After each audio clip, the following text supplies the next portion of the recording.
It's finally here. Stick around.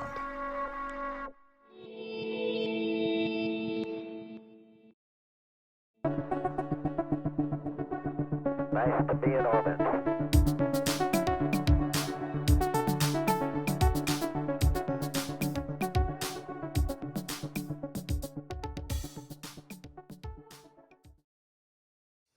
That's right, everybody. Sony's answer to the Xbox Elite controller is finally here. This is the Sony DualSense Edge. Let's get going. If you haven't already, make sure you hit that like and subscribe below. I'm going to first unbox this baby.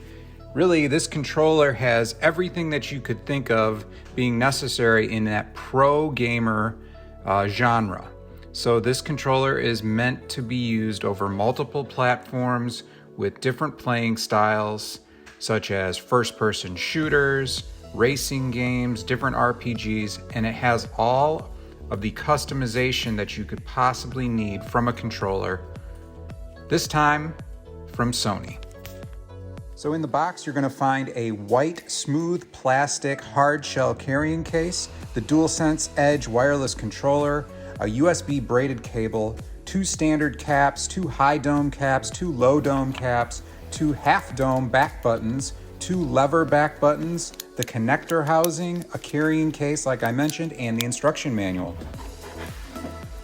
In case you weren't sure what the connector housing is, that is a lockable connection that you can put your USB-C cable into. So if you want to charge your controller and not worry about it popping out, you can insert it into the back of the controller, hit the lock button, and it stays put. The case has a really nice, smooth feel to it. It seems very durable and hard plastic, so I think you're going to be able to carry it anywhere. On the back of the case, you can even open it up, so if you want to insert a charging cable while you're traveling with it, or just keeping it protected and out of, like, I don't know, your dog's mouth or something, you can put that charger in through the side of the case to keep it protected. The DualSense Edge feels really solid. In fact, the weight went up from the standard DualSense to 335 grams, up from 280 grams.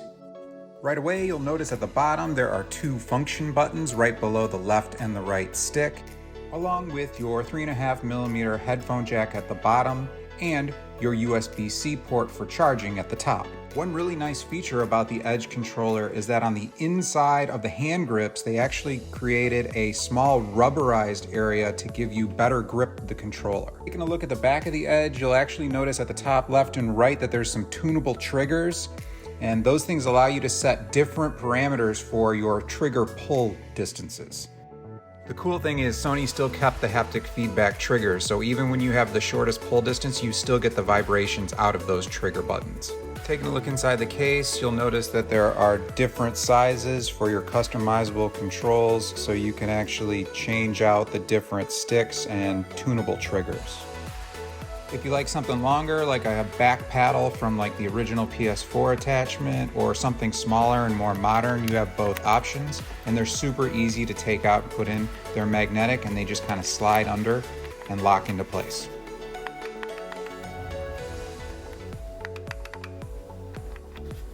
At the back of the Edge controller, you'll see a release button. When you press this, it pops the front plate off surrounding the 2 left and right sticks.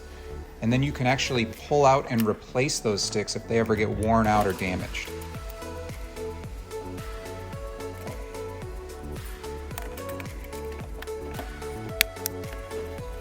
Another customization feature that this controller has is the changeable stick caps. You'll be pleasantly surprised to see that there's 4 different caps and they pop off really easy from the controller, and you can replace them with ones that are higher or lower for your gaming style.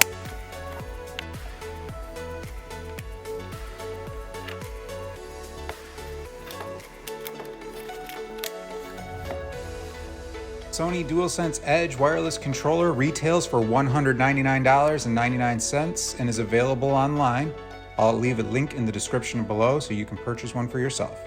That's about it for the new Sony DualSense Edge controller. Stick around for my next video where I'm going to compare it to a few other controllers, including the Scuff, and I'll play some games with it to let you know how it is.